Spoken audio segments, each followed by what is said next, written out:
ఆయన పేరు నాన్న భార్య నేను. ఆయన పేరు తమ్ము శంకర్రావు. గిలగల దిండి. పొద్దున వచ్చాడండి. అది ఎప్పటి నుంచి ఫోన్ చేస్తుందో తెలియదు. ఒక అమ్మాయి లాడ్జి తీసుకొచ్చింది. ఫోన్ చేస్తుందంటే నాకే తెలియదు. బోట్లకి వెళ్తాడు.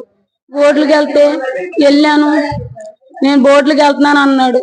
పొద్దునైతే నాకు తెలియదు. ఎలక్షన్ గురించి కూడా ఫ్యాను ఓడిపోయింది అని అన్నాడు. ఏంటి నువ్వు నేను అన్నాడు. అరగంట దాకా నేను చేస్తానే ఉన్నా. తర్వాత నాకు తెలియదు సార్. నేను వచ్చిన ఆ అమ్మాయి ఎవరో నాకు తెలియదు, చూడలేదు సార్. మేము వచ్చేలా పారిపోయింది సార్. లేరు, ఆ అమ్మాయి పారిపోయింది సార్. మాకు బుక్ చేసిన వాళ్ళు తెలిసింది సార్. తెలిసి సార్ ఆ అమ్మాయి మాట్లాడుతుందని. ఎవరో ఒక అమ్మాయి పొద్దున కూడా మాట్లాడింది.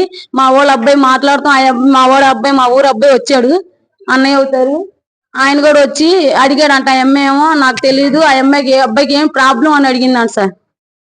ఏం మా వాళ్ళ అబ్బాయి వచ్చాడు సార్. ఆమె ఫోన్ చేస్తే నాడు కొట్టుకోవట్లేదు, నువ్వు ఎవరు ఎక్కడున్నావమ్మా అలా ఆవిడవేగా రామన్నాడు సార్. ఆయన వచ్చాను సార్. వచ్చినాక లేదు లేదు వెళ్ళిపోయింది, పారిపోయింది.